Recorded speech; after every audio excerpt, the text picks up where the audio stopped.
Hello and welcome straight from New Delhi. You're watching DD India Live. I'm Gautam Roy. Coming up in the next 30 minutes. India's Home Minister reiterates his government's zero-tolerance policy for extremism as 24 Naxals are killed in two separate encounters in Chhattisgarh.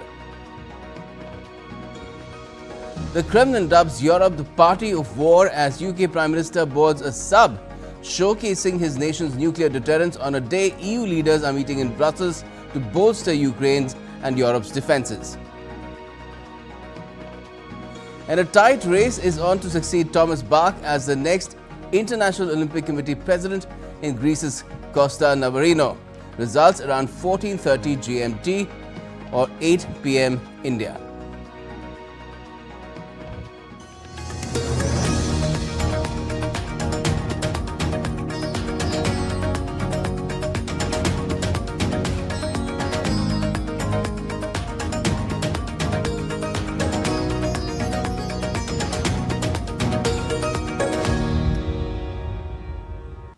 First up, in a major offensive against Naxals, at least 24 members of the banned CPI Maoists have been killed in two separate encounters in India's central state of Chhattisgarh. According to officials, 20 Naxals were killed in Bijapur district and 4 others were gunned down in Conclave area by a joint team of the BSF and DRG personnel of the state police. A police jawan was also martyred in the encounter at Bijapur. The gunfight broke out around 7 AM IST in a forest along the border of Bijapur and Dantewada districts when a joint team of security personnel was out on an anti-Naxalite operation in Gangalur police station area in Bijapur. And in a separate operation in Kanke district, 4 Maoists were killed in an exchange of fire near village Koroskodo in Chote Betia. Security forces were conducting combing operations when they came under attack and retaliated strongly. And India's Home Minister Amit Shah has lauded soldiers achieving another big success in the direction of Naxal Mukt Bharat Abhiyan or Naxal Free India campaign. In a post on X, he said, and I quote, "The Modi government is moving forward with a hard approach against Naxals and is adopting a zero-tolerance policy against those Maoists who are not surrendering despite all the options ranging from surrender to inclusion. The country is going to be Naxal free before the 31st of March next year." Now, India's External Affairs Minister Dr. S. Jaishankar shared his vision for a stronger India-LAC relationship at the 10th CII India-LAC. LAC stands for Latin America and Caribbean Conclave in New Delhi on Thursday. Speaking at the session on the theme Advancing Economic Alliance for Collaborative Growth, Dr. Jaishankar said that in the current times of post-COVID era and conflicts, the need of the hour is to de-risk global economy from concentration of power. He thus stressed that focus should be on reliable and resilient supply chains. Clearly, there is a need to de-risk the global economy from the dangers of over-concentration in any single geography.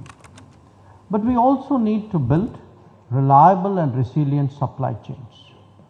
At the same time, because we have now moved decisively, irrevocably into the digital era, we need to ensure trust and transparency when it comes to selection of partners. The Indian minister also referred to Prime Minister Narendra Modi's recent visit to Guyana for the India-CARICOM summit, saying the potential of the ties with the region lies mainly in trade, technology, tourism, talent and tradition. Last year, while visiting the LAC region, Prime Minister Narendra Modi announced the development of a portal, partnerindia.org. It would focus on the 5 T's: trade, technology, tourism, talent and tradition. Once developed and boarded, it would be the port of first call for those who are keen to engage with each other. We expect this portal to materialize by the end of the year, and hopefully it would contribute to making this conclave an even smarter deliberation. India's Foreign Secretary Vikram Misri delivered a compelling address during the Raisina DPI conclave. His speech underscored India's unwavering commitment to advancing a trusted, secure and inclusive digital public infrastructure or DPI, highlighting its transformative role in fostering global cooperation, driving socio-economic progress and scaling India to new heights through its accelerated financial inclusion. Every month, 16 billion transactions happen through UPI. More than half the electronic payment transactions across the world happen in India alone. The social outcomes that have been unleashed by this digital transformation are even more profound. We saw the benefits of digital public infrastructure in full flow, especially during COVID. Nearly $9.3 billion were deposited in the accounts of 420 million beneficiaries using the direct benefits transfer system. Taken together, Jan Dhan, Aadhaar and mobile are known in India as the JAM Trinity. This represents the world's largest financial inclusion program. 19 countries have entered into agreements and understandings with India on the India stack. Following Vikram Misri's session, Antigua's Foreign Minister, Chet Green, delivered an insightful address. He lauded India's collaboration on digital public infrastructure, recognizing it as a shining example of South-South cooperation that strengthens the capacities of the Global South. Antigua and Barbuda envisions deeper engagement with friendly nations, leading technology institutions and like-minded partners who share our common and inclusive ethical innovation. Indeed, in a broader sphere of South-South cooperation, our collaboration with India stands out as a great opportunity. India's remarkable strides in AI and DPI, coupled with its real-world applications in governance, health, agriculture and financial inclusion, offer a pristine blueprint for sustainable progress. Tata Memorial Hospital in Mumbai has been designated as an anchor agent in India for the International Atomic Energy Agency program for cancer care called Rays of Hope. A memorandum of understanding was signed between Tata Memorial Hospital, the Department of Atomic Energy and the International Atomic Energy Agency on Thursday in TMH, Mumbai. Rafael Mariano Grossi, Director General of the International Atomic Energy Agency, Shambhu S. Kumaran, Ambassador of India to the Republic of Austria and Permanent Representative of India to the United Nations Office in Vienna were present on the occasion. Stressing that the time is of essence in addressing a growing global cancer crisis, Director General Rafael Mariano Grossi said that together we can make a difference in the treatment of cancer and thus embrace hope. The statistics when it comes to cancer prevalence in India and in the world are not particularly good. We see that numbers of cancers are growing, that the ratio mortality and cancer cases is really not going down in the way that it should when we look at the advances that we've had, and we saw very fine examples this morning, that technological approaches, theranostics, intelligent ways to deal with the problem should have yielded. And this is where we decided to try to tackle this in a different way through Rays of Hope. India's Railways Minister Ashwini Vaishnav has announced the completion of a new bridge near Sarang town in northeast state of Mizoram, marking a significant milestone in improving connectivity in the region. This development is part of ongoing efforts to improve infrastructure in the state, which includes various railway projects aimed at better linking Mizoram with the rest of the country. Data is the new oil, and India is on the threshold of creating an inclusive society. A brainstorming session on leveraging non-conventional data sources for official statistics was organized in Delhi. The event was attended by experts in the field. DD India's Vishal Baristo spoke with Infosys co-founder Chris Gopalakrishnan on the subject. Listen in. Data is the new oil, and I have with me the co-founder of Infosys, Mr. Gopalakrishnan. Let's talk to him and find out. So there's a lot of talk about data, and who knows it better than Infosys. You've said that India has an excellent opportunity to create an inclusive society using technology. So what do you mean by it? So if you look at our implementation of Digital India, example is UPI itself. UPI allowed even the smallest of the small, let's say, seller to participate in the digital economy, because they can just by using a UPI code accept cash payments, accept the payments, digital payments, right? So it allowed them to actually participate in the economic activity. Similarly, we opened almost 800 million, 80 crore bank accounts because of Digital India program and things like that. Talking about the non-official data, first of all, how important is it and how we can really leverage it? Because there will be a lot of discussion today. There was a brainstorming session how to integrate the state government and the central government data. So this workshop was actually very interesting. The brainstorming session was very interesting because lots of interesting suggestions came, presentations were there, all about different types of non-conventional data and how they can be used. Different use cases were discussed. So how it can be used to improve the official statistical function that the government does, collecting statistics, publishing statistics, but also how it can be used by various government departments for their own citizen services, their own services and things like that.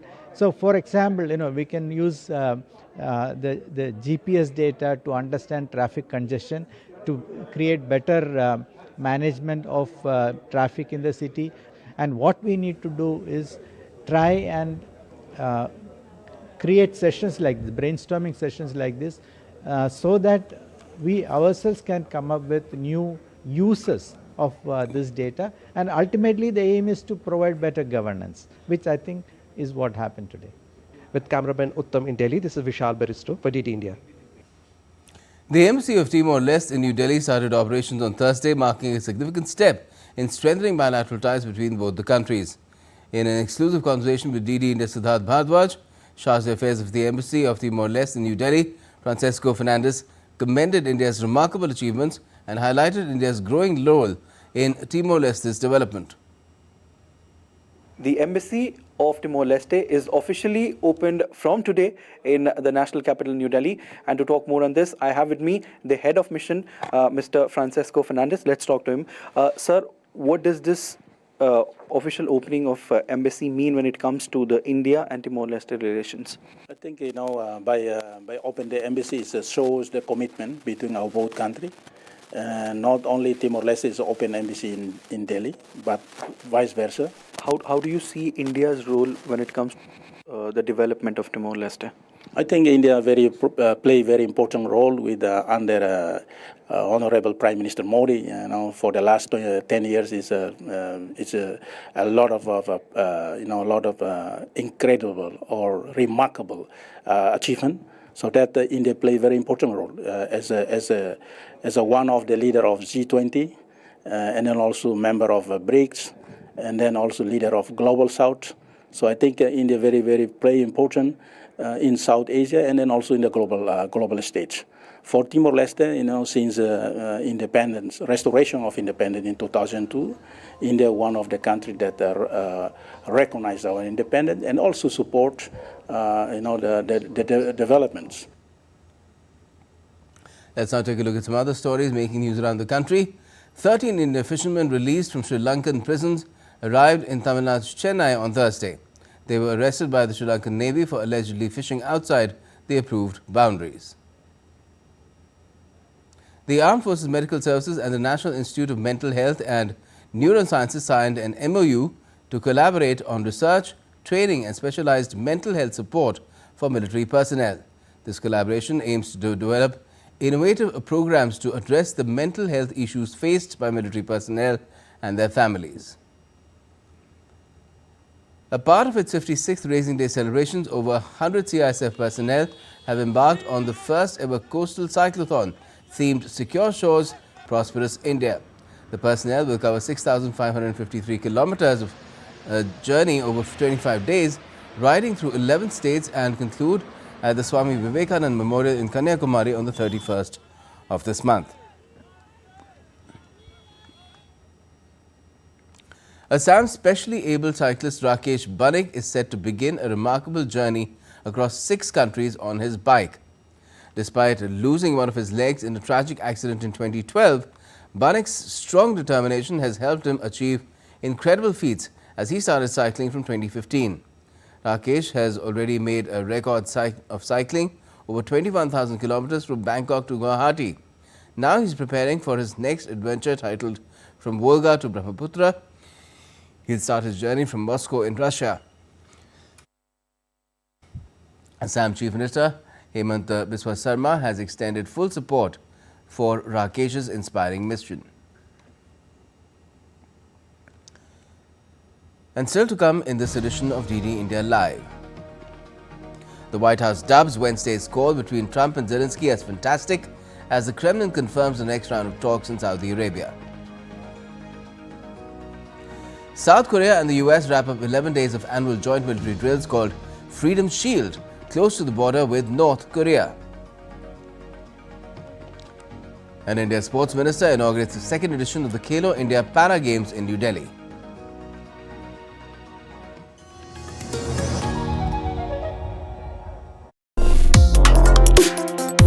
Complex issues, hidden agendas, twists and turns, strategic games. We think all dots are linked. We just need to connect them. Join me every week as I connect the dots to unravel hidden designs in statecraft, mysteries, and decode issues that matter to you. Watch Connecting the Dots with me at these times on DD India.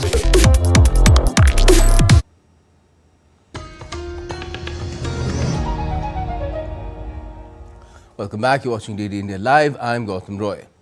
Now, European leaders have gathered in Brussels on Thursday for a 2-day summit to discuss Ukraine and European defense. The agenda includes discussions on the ongoing conflict in Ukraine, with a particular focus on the bloc's continued support for Ukraine, especially amid heightened tensions and the need for security guarantees. German Chancellor Olaf Scholz has said that Europe must continue its strong support to Ukraine, regardless of any talks between Washington and Moscow, to ensure Kyiv is in a position of strength and that a ceasefire is achieved. For us, it is crucial that Ukraine remains an independent, sovereign and democratic nation, that it can continue on its path towards the European Union, and that it has a strong army of its own even after the peace agreement. These are the things that we must ensure. And of course, this now includes the possibility of a ceasefire on the basis of President Zelensky's proposals. There is now a first step that seems possible in view of the results of the talks between the Russian president and American president. Now, a critical phone call took place between US President Donald Trump and Ukrainian President Volodymyr Zelensky, marking the first conversation since their tense exchange in the Oval Office last month. The two leaders discussed several key issues, including a potential ceasefire with Russia, military support for Ukraine, and future cooperation on nuclear energy. The call has come amid ongoing violence and military operations in Ukraine. DD India's Aarti Rana brings us more. The White House said Presidents Trump and Zelensky had a fantastic phone call toward ending Russia-Ukraine conflict. The conversation was a positive step forward after a tense exchange earlier this year.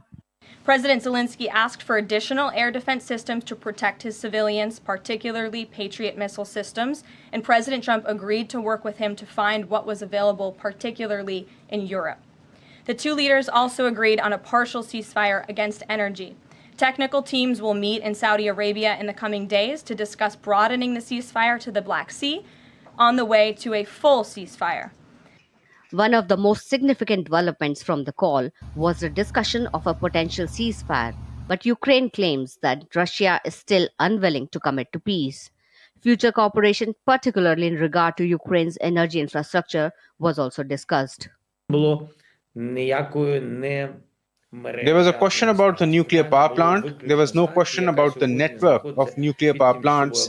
The question was exclusively about the plant that is under temporary occupation. It's in danger because Russia is dominating it with weapons, and it's not working because Russia has absolutely illegally held it and occupied it.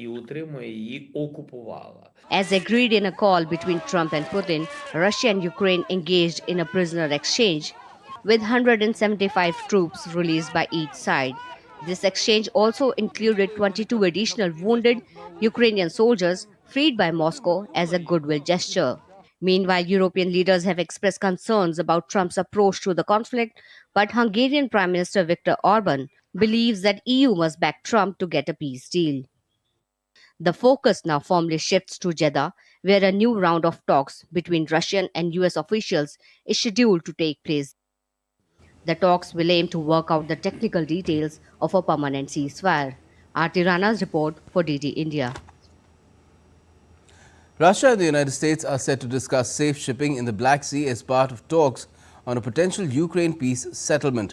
The meeting is expected to take place next week in Jeddah, Saudi Arabia. Kremlin spokesperson Dmitry Peskov said that while the exact date is yet to be confirmed, expert-level discussions will continue in the coming days. You remember that we had quite a rich experience in implementing the Black Sea Initiative. We fulfilled all the conditions then, but the conditions in relation to us were never fulfilled. Therefore, of course, all this, as they say, on the shore will have to be discussed in detail, and also other aspects related to the Ukrainian settlement which the parties consider necessary. And British Prime Minister Keir Starmer boarded a nuclear-armed submarine as a return from a patrolling mission after several months.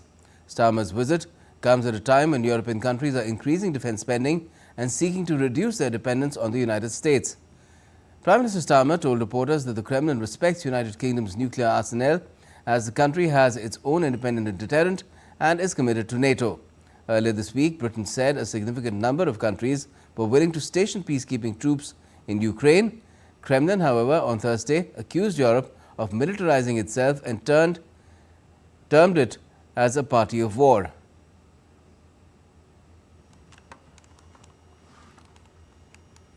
And in key business news, the U.S. stock markets jumped Wednesday as the Federal Reserve held interest rates steady after a policy meeting.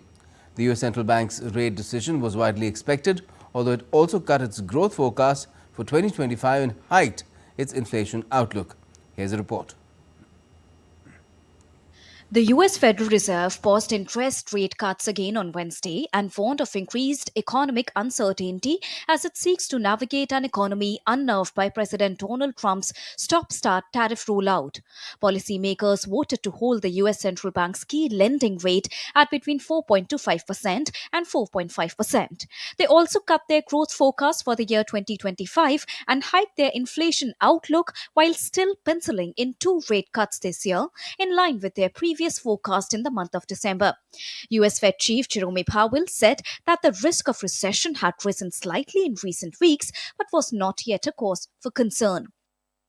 It is going to be very difficult to have a precise assessment of how much of inflation is coming from tariffs and from other, and that's already the case. You may have seen that goods inflation moved up pretty significantly in the first 2 months of the year. Trying to track that back to actual tariff increases, given what was tariffed and what was not, very, very challenging. So some of it, the answer is clearly some of it. A good part of it is coming from tariffs, but we'll be working, and so will other forecasters, to try to find the best possible way to separate non-tariff inflation from tariff inflation. In an unusual move, Fed Governor Christopher Waller opposed the Fed's rate decision because of his colleagues' support for slowing down the pace at which it is shrinking the balance sheet. Now, US President Donald Trump said the Federal Reserve would be better off cutting rates as US tariffs start to ease their way into the economy. All 3 major Wall Street indices closed higher on the news, while government bond yields fell after the Fed announced it would slow down the rate at which it is reducing its balance sheet, which swelled increased during the pandemic. Most Asian equities also rose Thursday after US Federal Reserve boss Powell suggested any increase in consumer prices caused by tariffs would likely be short-lived. Anamika Pandey's report for DD India. European Trade Commissioner Marko Sefcovic on Thursday said that the European Union could delay imposition of a first set of countermeasures against the United States over President Donald Trump's steel and aluminum tariffs until mid-April. The Commission had proposed reimposing tariffs on 4.5 billion euros of US products on the 1st of April, followed by hitting a further 18 billion euros of the US's goods on the 13th.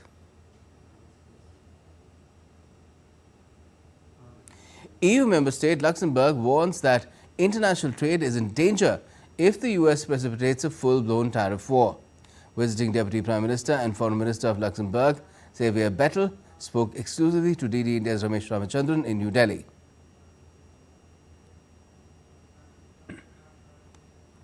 America first doesn't mean America alone. And the answer shouldn't be Europe alone. The thing is, we should see how we can work together, how we can come around the table, and to have pragmatic solutions. But the fact is, Donald Trump is a businessman and he wants good business for his country. But it cannot be just at the cost of the others. True. You can catch the full interview at 6:30 p.m. or 1300 GMT on Thursday. Now, South Korea and the United States wrapped up on Thursday 11 days of annual joint military drills known as Freedom Shield, which included staging a river crossing exercise close to the heavily militarized border with North Korea. The militaries of the two countries reaffirmed their alliance and strengthened their defensive posture during the drills. The river crossing exercise, which was held in Yeoncheon, an area near the demilitarized zone separating the two Koreas, involved some 600 troops as well as 100 armored vehicles and aircraft. North Korea has typically demanded US-South Korea joint exercises to be halted, branding them as a prelude to an invasion, while Seoul's military has said that the joint drills aim to strengthen the readiness of the alliance to face threats such as Pyongyang. Sports now, and the International Olympic Committee is set to have a new president on Thursday to succeed Thomas Bach. 7 candidates are on the ballot competing for the top spot at the 144th IOC session being held from the 18th to the 21st of this month in Greece. Juan Antonio Samaranch Jr., Sebastian Coe and Christy Coventry are believed to be neck and neck for the top post, but clear of the remaining quartet. The electorate of the 100-plus IOC members is hard to read, and surprises cannot be ruled out in the battle to become the most powerful figure in global sports. The voting for the IOC president's post is scheduled to start at 1400 GMT. The winner will be the first to obtain an absolute majority, and the result could be out within half an hour of the voting being held. Now, the second edition of Khelo India Para Games 2025 officially began with a grand opening ceremony on Thursday. Union Sports Minister Dr. Mansukh Mandviya declared the games open at the Indira Gandhi International Stadium in Delhi. Over 1,300 athletes, 350 support staff and 150 volunteers are part of this edition. The opening ceremony displayed India's indigenous sport, Malkhamb, and ensured inclusion by showcasing an act curated by Divyang-Jans. The games will be played across 3 venues: Jawaharlal Nehru Stadium, IG Stadium and the Dr. Karni Singh Shooting Range till the 27th of this month.